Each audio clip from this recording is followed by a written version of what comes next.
Mas Yosi, kita juga sudah tersambung melalui sambungan telepon bersama dengan Menteri Agama Pak Nasaruddin Umar. Pak Nasaruddin, selamat sore. Halo, assalamualaikum. Waalaikumsalam. Warahmatullahi wabarakatuh.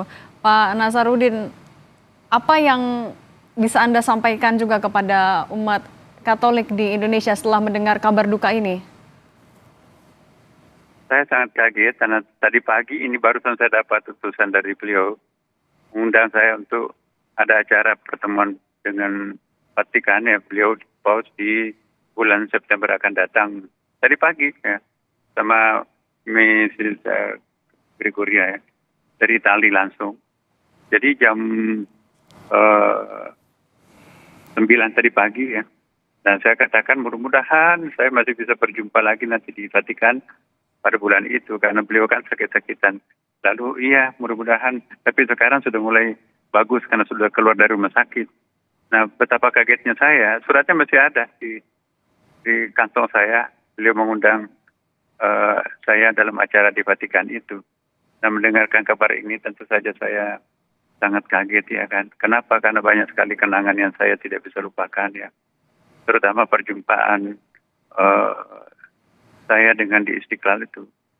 Dan menjadi foto saya itu menjadi photo of the year di tahun 2024 ya. Nah, poin yang pertama saya ingin kesankan kepada para pemirsa sosok figur kedalaman cintanya beliau ya, ketulusan cintanya itu kepada umat bangsa Indonesia walaupun beda agama, tetapi saya merasakan ketulusan dari genggaman tangan beliau ketika jabat tangan. Itu bukan sekedar jabat tangan, tapi dia pegang erat tangan saya kan, pegang sampai nggak mau lepas. Saya juga pegang erat. Nah itu bagi saya itu simbol ada stressing di situ, penekanan di situ. Nah kemudian masuk di terowongan Istiqlal itu ya, sampai di liftnya kita belum turun. Saya jelaskan bahwa ini terowongan ini dari arah Masjid Istiqlal itu ada sayup-sayup kedengaran bunyi beduk. Tapi dari arah katedral itu ada sayup-sayup kedengaran bunyi lonceng. Tapi di tengah perjumpaan itu nanti ada bersaut-sautan antara bunyi beduk dengan bunyi lonceng. Jadi sangat indah dengan lagu-lagu instrumentalianya itu ya. Ada AC-nya, kemudian juga bisa dipakai untuk ruang pertemuan. Kami sering gunakan untuk interfaith meeting. Dia sangat appreciate. Saya pakai bahasa Inggris tapi kurang direspon. Akhirnya saya diberitahu oleh penerjemah, Pak itu pernah lama tinggal di Timur Tengah, di Suriah atau Sudan ya, saya lupa ya. Nah begitu saya bahasa Arab, direspon.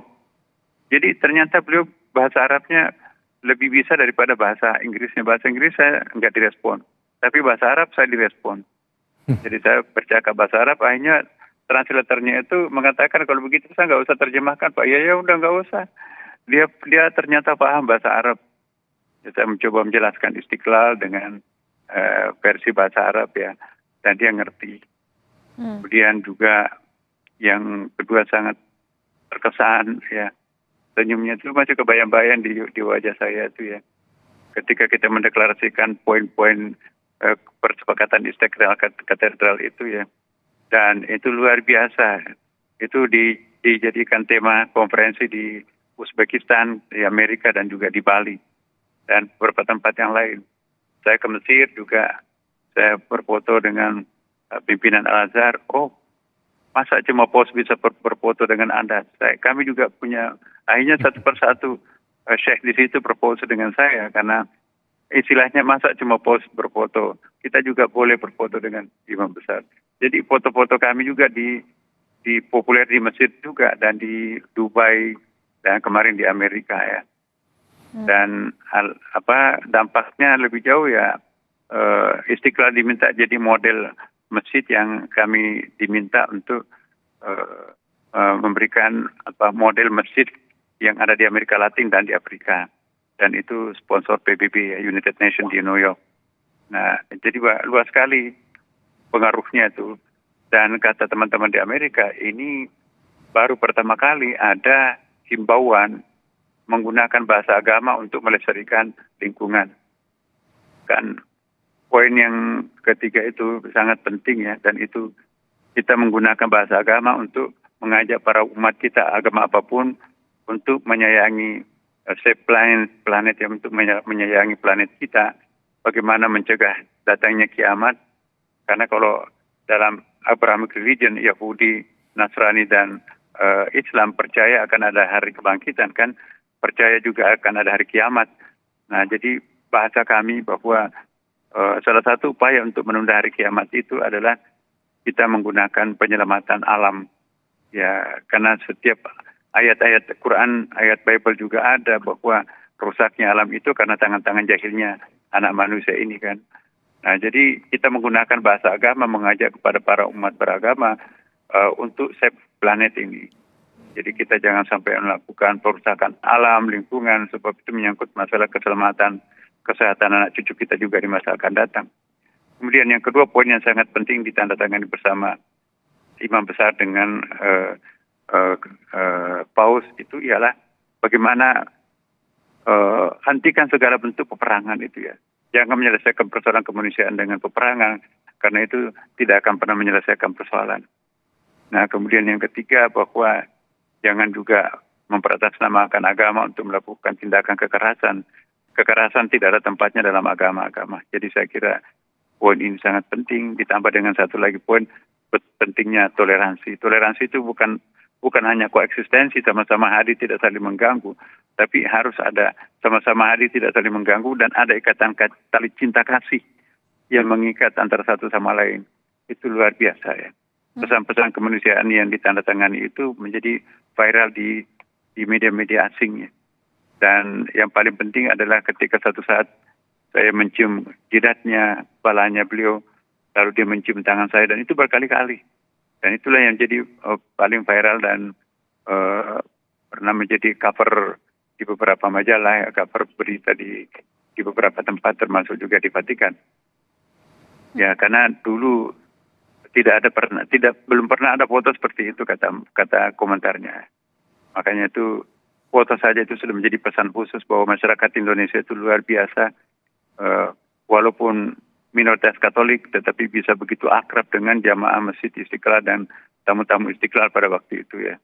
Dan inilah Indonesia ya, satu bangsa yang sangat menjunjung tinggi martabat kemanusiaan, sehingga tidak ada bedanya antara agama apapun, mereka itu sama-sama menjunjung tinggi kemanusiaan. Dan itulah memang pesan Al-Quran juga.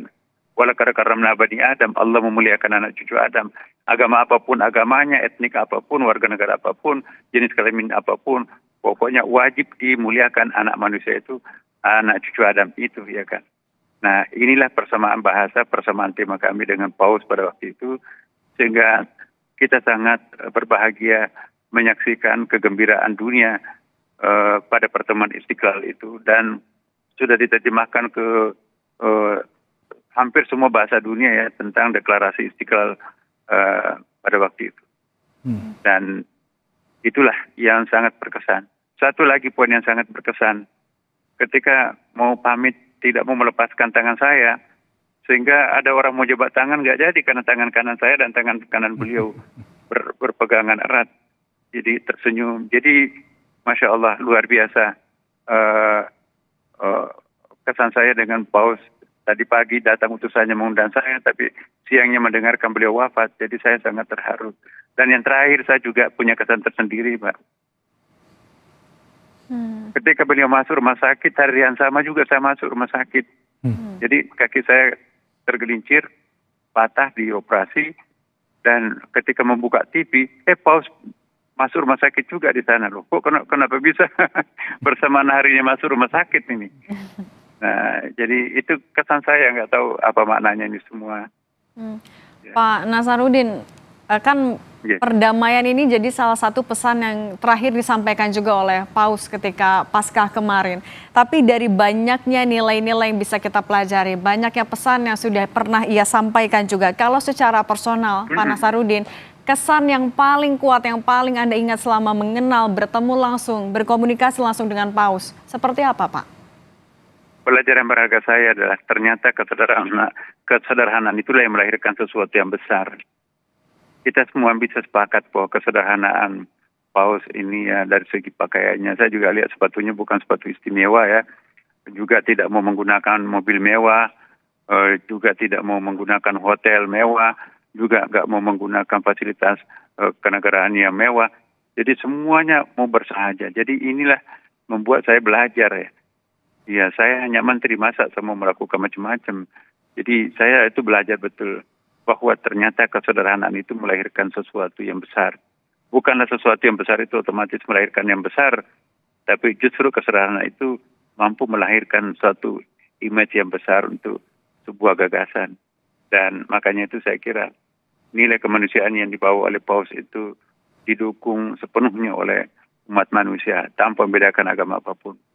Ya, jadi inilah suatu hal yang perlu kita pelajari dari seorang tokoh seperti Paus, bahwa di tengah kesederhanaannya, ketulusannya, keikhlasannya, tanpa pamrihnya, ternyata menghasilkan sesuatu yang sangat mulia, satu hal yang sangat besar.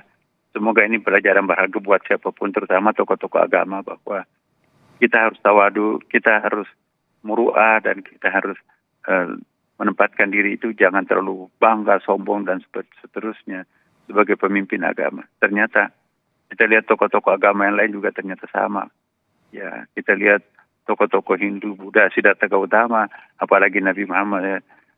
Kita tidak membandingkan satu sama lain, tetapi pelajaran berharga yang kita bisa pelajari bahwa tokoh-tokoh yang mengusung sebuah gagasan dengan cara yang jujur, tulus, dan sederhana, ternyata itulah yang monumental, yang abadi, dan itu diterima semua pihak.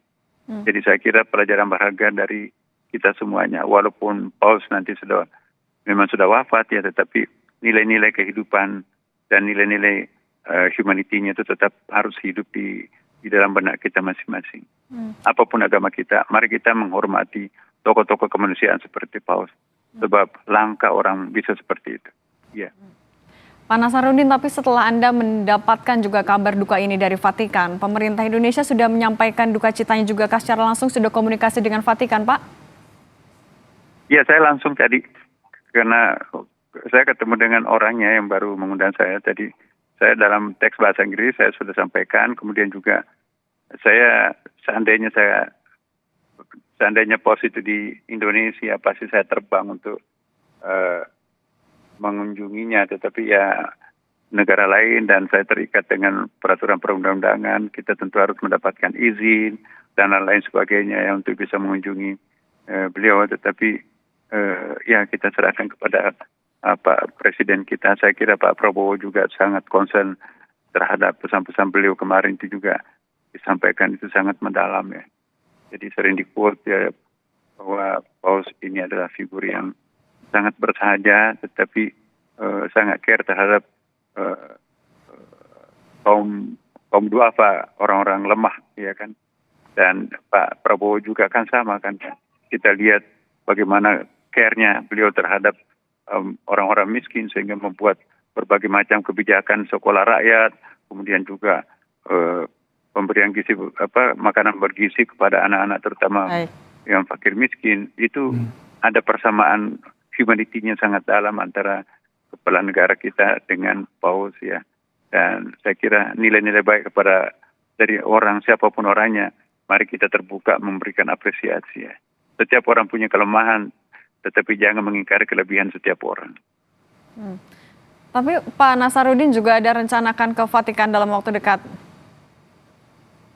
Iya, undangan saya itu bulan September, Mbak, tapi masih jauh. Maka itu saya nggak tahu nanti ini, karena waktu wafatnya Paus Johannes Paulus, saya juga diundang khusus.